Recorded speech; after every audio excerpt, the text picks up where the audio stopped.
para o nosso terceiro, então, elemento da pulsão, o objeto, e aqui traremos também essa diferença. O objeto, então, o objeto pulsional é sempre um elemento variável, onde não há uma pré-determinação desse objeto para a pulsão, sendo articulável o bastante em sua tarefa, então, de proporcionar satisfação.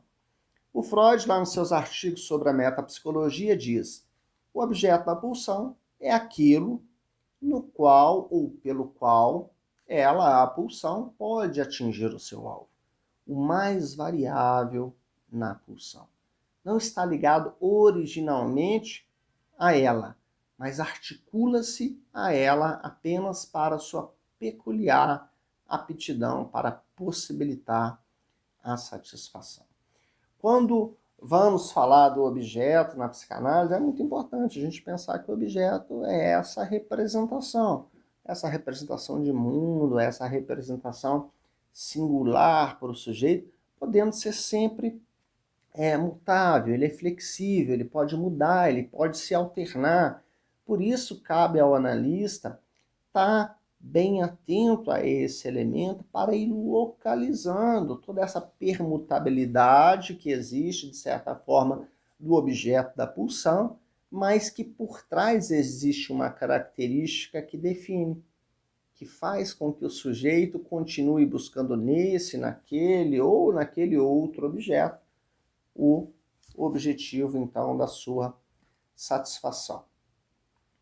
Os objetos pulsionais jamais podem ser pensados, então, como dispensáveis, pois é somente por intermédio de um objeto que a satisfação, até mesmo as parciais, podem ser obtidas, e temos que atentar para a especificidade do objeto demandado. Pois qualquer objeto possibilita, então, uma peculiar aptidão para que se articule com a satisfação.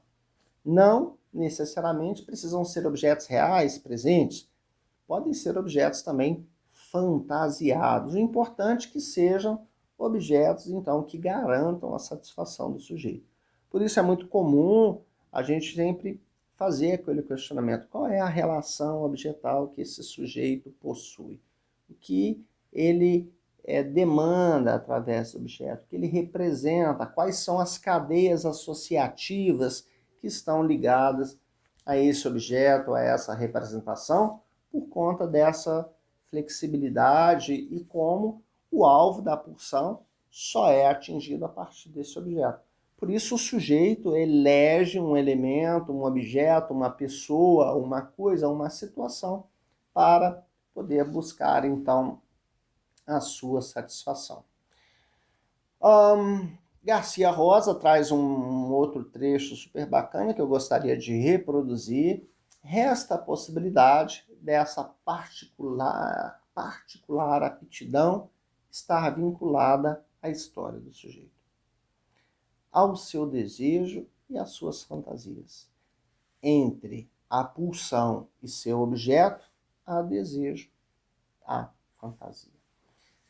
Nesse sentido, o objeto estará sempre, então, a serviço das pulsões sexuais, tais como Freud as define em sua primeira teoria das pulsões. Pois no alemão, como a gente disse que iria trazer a diferença, a palavra objeto, ela comporta uma certa dualidade, né? A Gegenstand e Objekt, né? Sendo Gegenstand uma designação para um objeto do mundo, para uma coisa externa, que se oferece às percepções.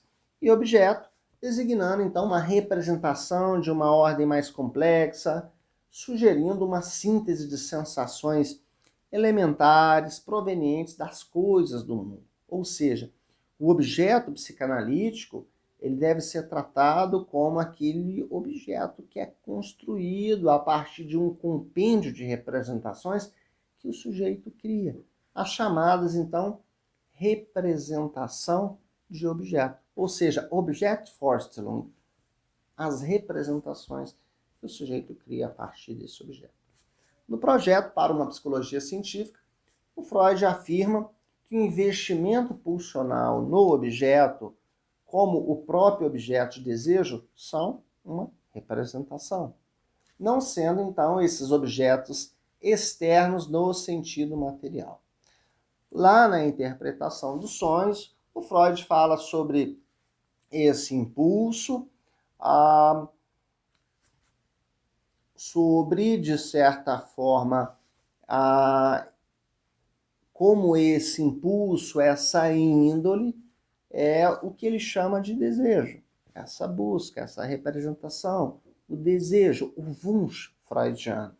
É o reaparecimento da percepção, é também a realização desse desejo a partir, então, da primeira experiência de satisfação de um infante, por exemplo, ao sugar o seio materno, e como se forma a partir disso uma facilitação e também um diferencial na trama dos neurônios. Existe lá no projeto para uma psicologia científica um termo super interessante que o Freud utiliza, que se chama trilhamento. Ou seja, é como se pudéssemos pensar ao abrirmos um caminho por uma floresta virgem, que precisamos explorá-la, e paramos num determinado momento. Retornamos para o nosso local de origem, o nosso acampamento, e amanhã, a partir do momento que eu for explorar novamente essa mata virgem, a tendência já é ir pelo caminho que eu trilhei, pelo caminho que eu já facilitei. Por isso, o sujeito, de certa forma, através desse trilhamento neuronal, sempre tem essa tendência, a partir, então, já de uma experiência que o infante faz, a repetir esses caminhos. E isso já começa a nos explicar o porquê da repetição e o porquê que no amor o sujeito, de certa forma, então, repete os seus caminhos.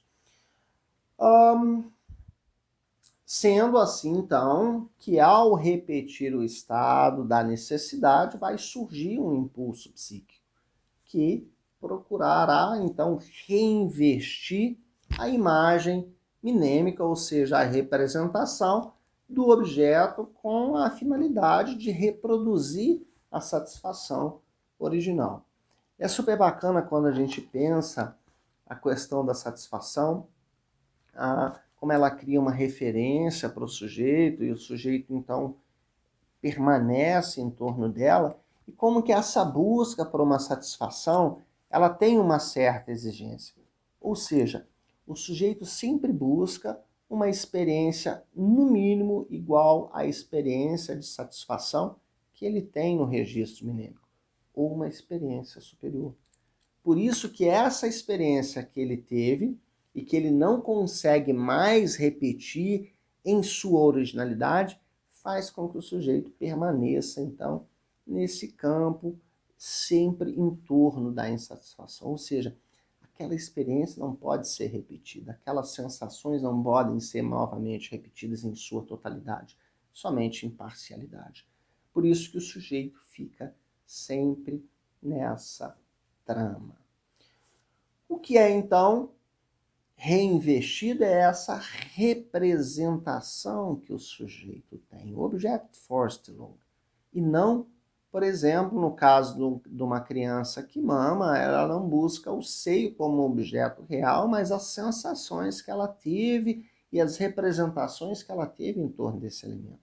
E, posteriormente, nós percebemos como há uma substituição da identidade, então, perceptiva por uma identidade de pensamento que ocorre devido a esse próprio processo do pensamento. O aparato psíquico, então, realiza essa distinção entre a imagem lembrança do objeto e a imagem percepção desse mesmo objeto, procedendo assim a distinção entre o que seria, então, um objeto percebido propriamente dito de um objeto alucinado. Por isso é importante sempre levarmos em consideração aquele terminho magnífico que o Freud descobre ali a partir dos seus estudos com as histéricas. ou seja, a fantasia. Devemos lembrar que objeto de nenhuma necessidade, então, por essa forma, satisfaz a pulsão. No caso de um infante, a gente percebe como que ele vai realizar, então, as suas substituições ao longo do seu desenvolvimento. Vamos ver, então, uma citação lacaniana. Se Freud nos faz essa observação de que o objeto da pulsão não tem nenhuma importância, é provavelmente porque o seio deve ser revisado por inteiro quanto à sua função de objeto.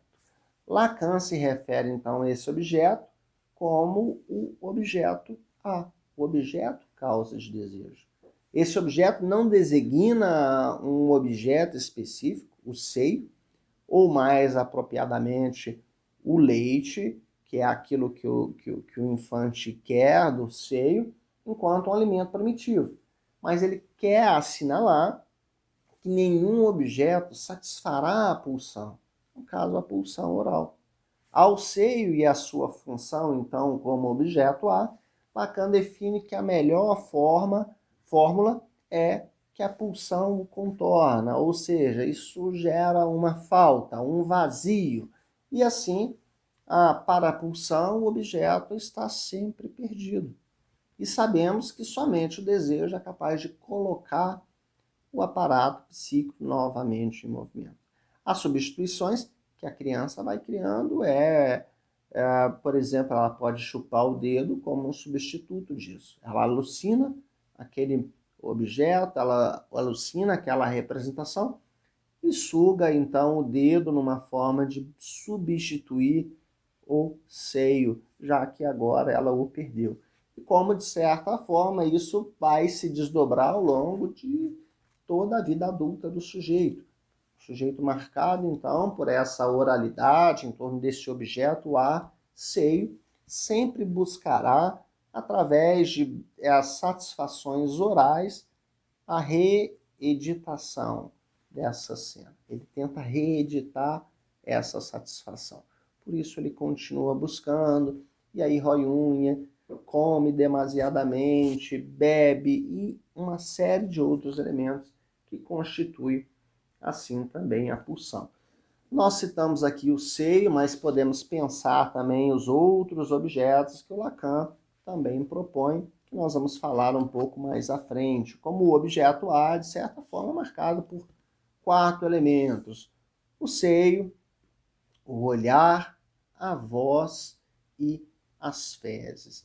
Super interessante como a constituição do ser humano, então, gira em torno das representações que a criança faz durante este período. E o quarto elemento da pulsão é a fonte. Por fonte da pulsão, entende-se esse processo somático, interior a um órgão ou a uma parte do corpo, cujo estímulo é representado na vida anímica, então, da pulsão. Frisamos que uma coisa é a pulsão e devemos distinguir as variações pelas quais a pulsão, de certa forma, pode ser representada pela vida anímica. Freud, lá nos artigos sobre a metapsicologia, nos explica assim: uma pulsão nunca pode passar a ser objeto da consciência. Somente pode sê-lo a representação, que é o seu representante. E que tampouco no interior do inconsciente pode ser representada, a não ser também pela própria representação. E assim nós percebemos como que a pulsão ela está para além da distinção entre o consciente e o inconsciente, ela se encontra também para além do espaço representacional, se fazendo então somente a partir dos seus representantes psíquicos. Né? Ao longo da sua obra, o Freud, então, não afirma que a origem da pulsão é o corpo, mas que a pulsão tem a sua origem, então, num processo somático, numa parte do corpo, num órgão, não importando qual a relação que as várias partes mantêm entre si ou com a totalidade do organismo. Por isso que é super interessante a gente pensar como que, por exemplo, a criança, ao longo do seu desenvolvimento, quando ela vai conhecendo as partes de si, ela vai se envolvendo e vai representando isso diferentemente no seu próprio corpo e no corpo do outro. Por isso é importante a gente pensar a partir dessa parcialidade. Por exemplo, uma pessoa que tem uma carência ou uma fixação na fase oral, com certeza ela tem ali o seio como alguma coisa que a chama a atenção, que faz parte da sua fantasia. Não só daquelas fantasias que ela cria posteriormente, mas também das representações associativas que ela vai ter ao longo da sua vida adulta. O que, de certa forma, faz com que a um determinado momento, a um determinado encontro, que o sujeito vê uma mulher, por exemplo, com seios fartos, e ele consegue somente se fixar nos seios fartos dessa mulher e talvez esquecer o restante. Ou seja, aquela captura, aquele momento dita sobre essa necessidade, sobre essa, de certa forma, representação sobre uma parte do corpo que o sujeito cria, e assim existe uma série de outros exemplos também.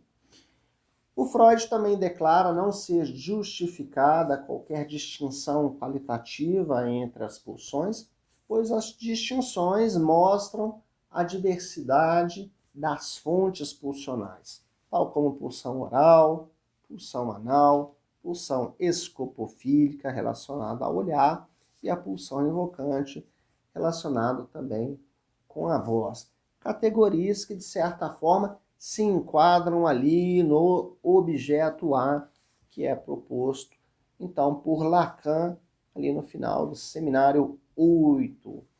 Os 4 elementos, então, da pulsão, pressão, alvo, objeto e fonte, eles são distintos, o que possibilita essa formação de uma articulação que pode se desdobrar em inúmeras combinações entre eles.